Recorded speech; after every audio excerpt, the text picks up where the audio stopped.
Jesus, I surrender all to Him. I freely give. I will ever love and trust Him in His presence daily. The 3rd of November 1899, Volume 3. Amusement of Jesus with Louisa. This morning my lovable Jesus came and transported me outside of myself inside a church. Then he disappeared and I was left alone. Now, finding myself in the presence of the Most Holy Sacrament, I did my usual adoration. But while I was doing this, I seemed to have become all eyes to see whether I could catch sight of sweet Jesus. At that moment, I saw him on the altar as a child, calling me with his gracious little hand. Who can say my contentment? I flew to him, and without thinking of anything else, I clasped him in my arms and I kissed him. But in the act in which I was doing this, he assumed a serious appearance, showing that he did not like my kisses, and he began to reject me. Heedless of this, I continued, and I said to him, "My pretty little one, beautiful one, the other day you wanted to pour yourself out with me, with kisses and with hugs, and I gave you all the freedom. Today I want to pour myself out with you. Oh, please, give me the freedom to do it." But he continued to reject me, and in seeing that I would not stop, he disappeared. Who can say how mortified and how concerned I was left as I found myself inside myself. However, after a little while he came back, and as I wanted to ask him for forgiveness for my impertinences, he forgave me by wanting to pour himself out with me. And while kissing me, he told me, "Beloved of my heart, my divinity resides in you habitually. And just as you keep inventing new things to make me delight with you, so I, to give you tit for tat, use new ways to make you delight with me." With this I understood that it had been a joke that Jesus had wanted to make. End of the reading. The 3rd of November 1907, Volume 8. The soul in the divine will must concur in everything. This morning, as I was in my usual state, I felt him move in my interior, repeating, "Let us go higher." On hearing this, I shrugged my shoulders, saying, "Lord, why do you say, 'Let us go higher'? Say rather, 'I will go higher with chastisements.' I am afraid to put my will into it." And he, "My daughter, my will and yours are one, and if I say, 'Let us go higher with chastisements,' do I not say the same in the good I do to creatures which surpasses, by far, the chastisements? Also, are you not united with me in the many other chastisements which I do not send? So, one who is united in good, should he not be united in mortifications? Between me and you there must be no division. You are nothing but tiny little grass, which God delighted in endowing with a marvellous virtue. And just as one who does not know the virtue that this tiny little grass contains, tramples it and does not even look at it, in the same way, one who does not know the gift which I have placed in you, and the virtue which my little grass contains, not only tramples you, but does not understand how I delight in giving value to the littlest things." After this, he seemed to lean his head upon mine, and I said, "Oh, please, let me feel your thorns." And he, "Do you want me to beat you?" And I, "Yes." At that moment a rod armed with balls of fire found itself in the hand of Jesus, and I, seeing the fire, Lord, I'm afraid of fire. Beat me only with the rod. And he, You don't want to be beaten, and I'm going away. And he disappeared without giving me the time to pray him to beat me as he pleased. Oh, how concerned and afflicted I remained. But he who is so good will forgive me. End of the reading. The 3rd of November 1910, Volume 9. The Soul, Paradise of Jesus on Earth.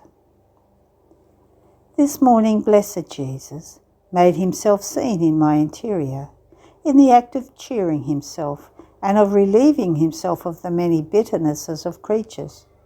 And he said these simple words, You are my paradise on earth, my comfort. And he disappeared. End of the reading. The 3rd of November 1919, Volume 12. Taking part in the pains of the state of victim of Jesus. I was concerned about my poor state. The pain of his privation petrifies me, though I remain calm and all abandoned in my sweet Jesus. Heaven seems to be closed to me. As for the earth, it is a long time that I've not even known it. And since I don't know it, how can I hope for help?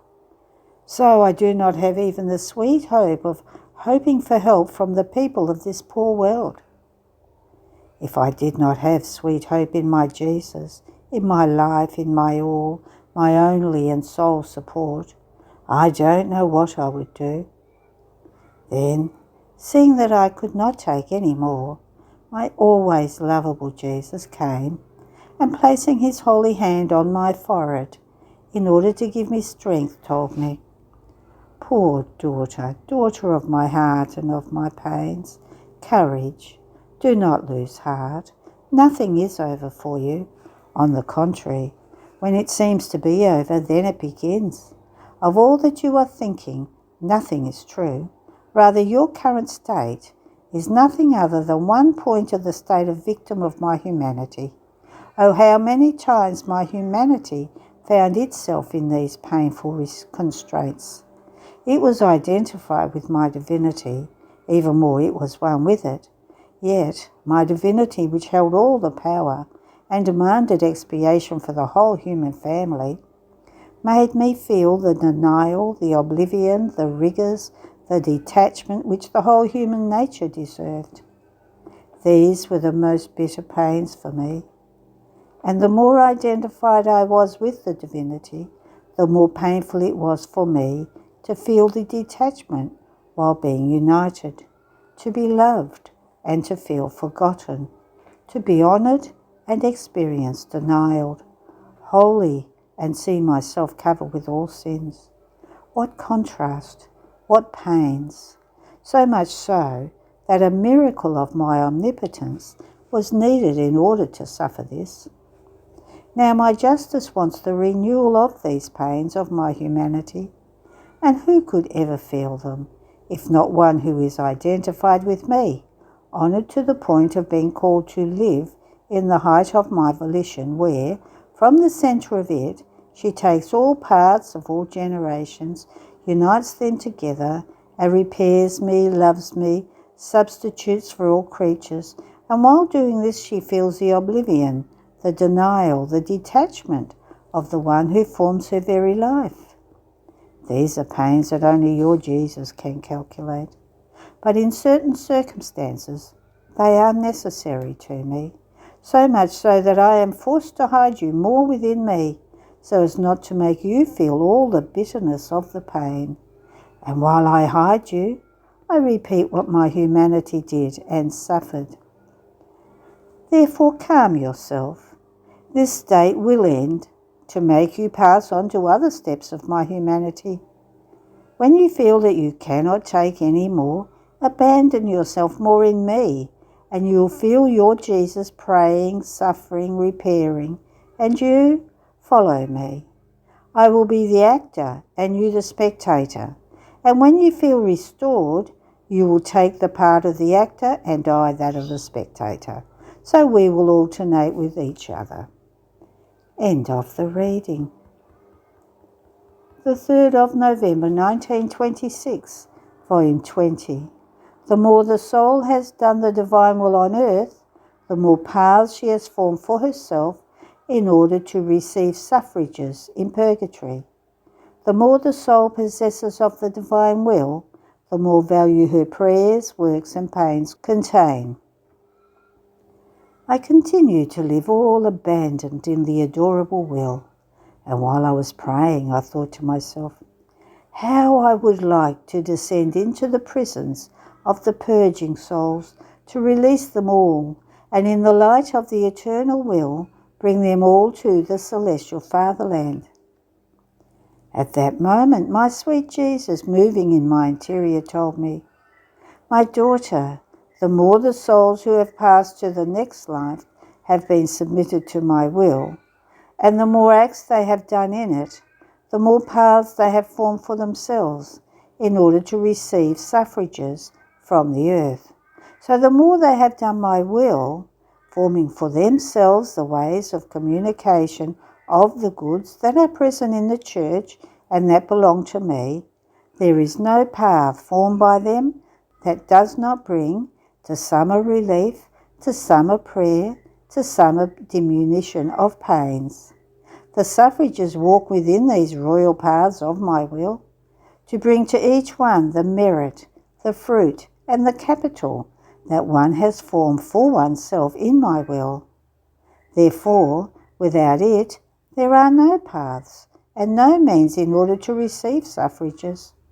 Even though the suffrages and everything that the Church does always descend into purgatory, they go, however, to those who have formed paths for themselves.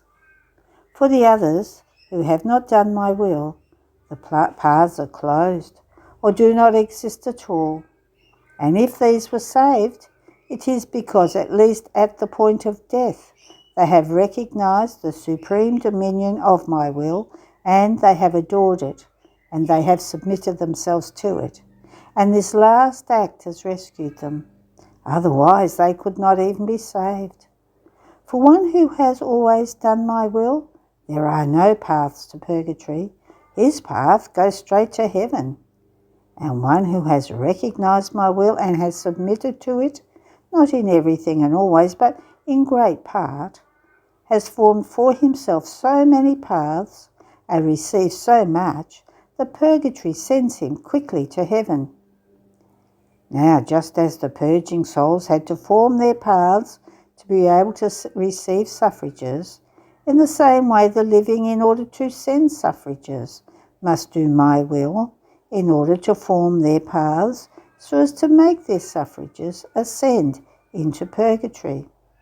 If they make suffrages, but they are far away from my will, since the communication with my will is missing, that alone unites and binds everyone, their suffrages will not find the way in order to ascend, the feet to be able to walk, the strength in order to give relief.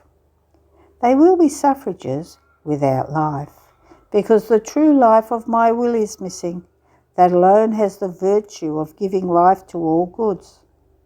The more the soul possesses of my will, the more value her prayers, her works, her pains contain, and so she can bring more relief to those blessed souls. I measure and give value to everything that the soul can do, according to how much of my will she possesses. If my will runs in all of her acts, the measure I take is immense, and even more I never stop measuring, and I put so much value into it that its weight cannot be calculated. On the other hand, if one does not care much about my will, the measure is scarce, and the value of little importance. And if one does not care at all, as much as the soul may do, I have nothing to measure, nor any value to give.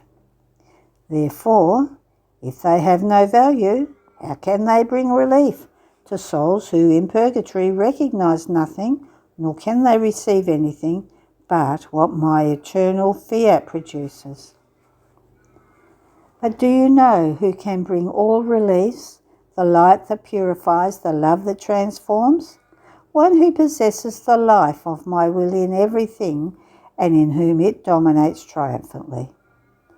This soul has not even need of paths, because by possessing my will, she has the right to all paths. She can go to all points, because she possesses within herself the royal path of my will, in order to go into that deep prison to bring them all reliefs and liberations. More so, since in creating man, we gave him our will as his special inheritance, and we recognize everything he has done within the boundaries of our inheritance, that which we endowed him. Anything else is not recognized by us. It is not our thing, nor can we allow anything to enter heaven that has not been done by creatures, either in our will or at least in order to do it, our will. Since creation came out of the eternal fiat, our will, jealous, allows no act to enter the celestial fatherland that has not passed through its fiat itself. Oh, if all knew what will of God means, and how all works, even those that appear to be good but are empty of it, are works empty of light, empty of value, empty of life. And works without light, without value, and without life do not enter into heaven. Oh, how attentive they would be to do my will in everything and forever. End of the reading. The 3rd of November, 1936, Volume 34. Reflections between the Creator and the creature. Inseparability of both. How in every instant God asks of her that she would receive the life of his will. How the one who decides to live of it, God covers everything that she has done with his divine will. I am always in the arms of the divine volition. I feel its creative power inside and outside of me, that not giving me time for anything else, I do not want, I do not ask for anything else for me and for all than that the divine will come to reign on earth. My God, what magnetic force it possesses, that while it gives everything, it invests you from every part, but at the same time it takes everything that belongs to the littleness of the poor creature. But while my mind was immersed in the crowd of so many thoughts that regarded the divine fiat, my always lovable Jesus, visiting my little soul, all goodness, told me, "My blessed daughter, our infinite love is always excessive, and it gives of the incredible. It is enough to tell you that it is so much that we do nothing other than continually reflect in the creature. She lives under our continuous reflections. If we move, our incessant motion reflects in her in order to give her life. Our love reflects in her in order to tell her continuously, 'I love you.' Our power reflects in her in order to sustain her. In sum, our wisdom reflects and directs her. Our light reflects and illuminates her. Our goodness reflects and compassionates her. Our beauty reflects and embellishes her. Our supreme being pours itself out over the creature without ever ceasing. But this is not everything. As we reflect ourselves in her, so she reflects in us. In fact, if she thinks, we feel the reflection of her thoughts. If she speaks, her words reflect in us. We feel the reflection of her heartbeat even in our bosom, the motion of her works, the treading of her feet. Such inseparability passes between the divine being and human that the one continuously pours itself into the other. And so much is our love that we make it possible for ourselves to be as if we are not able to be without the creature. But this is still not everything. If our love does not give in excesses, it is not content. Now, Knowing that if the creature does not possess the life of our divine volition, there is a great difference between her reflections and ours. Disposing itself to supplicating love, as she thinks, it prays her that she let our will reign in her mind. If she speaks, it supplicates her that she make it reign in her words. If she palpitates, works and walks, it implores her that she let my divine will reign in everything. In sum, in everything that she does, it has a moan, a sigh, a prayer that continuously enveloping her tells her, receive my fiat. Let yourself be invested by my fiat. Oh, please possess my fiat. Let me see in you the life of my fiat reigning, dominating and rejoicing. I pray you, do not deny me your volition, and I will give you mine. And if it attains this, as if it would have obtained the most precious thing, it encloses her in its love, it veils her with its light, and it begins its perennial feast in the creature. It exchanges its moans and sighs into joys, and placing itself on guard, as triumphant, it hears in her the notes of its love, that both parts say, we love each other with one single love. We hold and have the same life. Your fiat is yours and mine, such that the harmony, the order of her Creator arises in her. Our will, our love, has obtained its purpose. Nothing else is left than to enjoy itself with its beloved creature. Therefore, my daughter, there is so much to take to heart, making the gift of our will as life, that it is our long sigh of all the centuries, rather our eternal sigh, that gazing fondly at the creature with the portent of our life in her, we felt the joy, the happiness of so many of our lives bilocated, multiplied, and formed in them. Otherwise, it would not have been that great a creation. And if we created so many things and put them forth to the light of day, it was because it must serve the portents of portents, the portent of portents, of forming, in virtue of our fiat, our life in the creature. And if this could not be, it would have been for us as if we had done nothing. Therefore content your Jesus, give peace to my love that always goes into delirium, and uniting yourself with me, sigh, pray, and ask that my will reign in you and in everyone. When he said this, he took a veil of light and covered me completely, and I did not know how to go out from within it. After this, I continued to think about the divine will, and oh, how many sweet and dear surprises crossed my mind. Oh, if I knew how to say them with words, I would amaze the whole world, and everyone would love to possess the divine will. But, alas, the language of heaven does not adapt itself to the language of the earth, and therefore I am constrained to continue on. And my beloved Jesus, returning to his little and poor ignorant daughter, with an indescribable love told me, daughter of my volition, listen to me, pay attention to me. I want to tell you the most beautiful act, the most tender and of intense love of my fiat. Now you must know that all acts, thoughts, words, past, present and future, are all present before the Supreme Being. In fact, the creature did not yet exist in time, and her acts shone before us. And why is this? Because the first act of the creature my fiat does.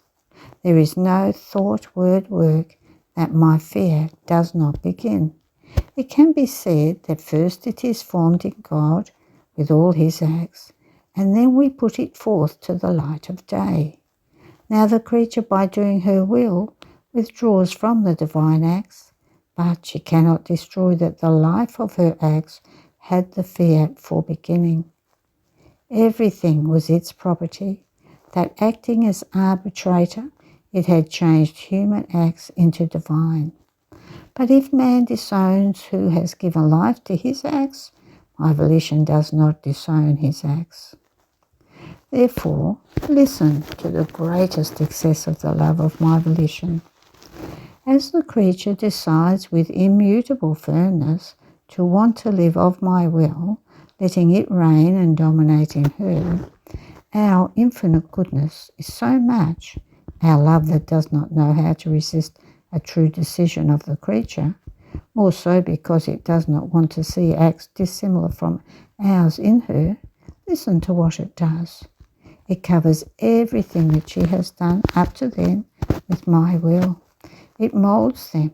It transforms them into its light in a way that everyone sees with the prodigy of its transforming love, that everything is its will in the creature. And with love all divine, it continues to form its life and its acts in the creature. Is this not an excessive and amazing love of my volition? And together with this of letting everyone decide, even the most ungrateful, of letting my will live in them, knowing that it wants to set everything aside and cover and supply for what is lacking of my will in them. This also absolutely says that our will wants to reign in the midst of creatures, that it does not want to pay attention to anything, nor to what is lacking in them, wanting to give to them not as pay, that it goes finding out if it is merited or not, but as gratuitous gift of our great liberality, and as completion of our own will. And the completing of our will is everything for us. End of the reading. There are no more readings today. Have a blessed day.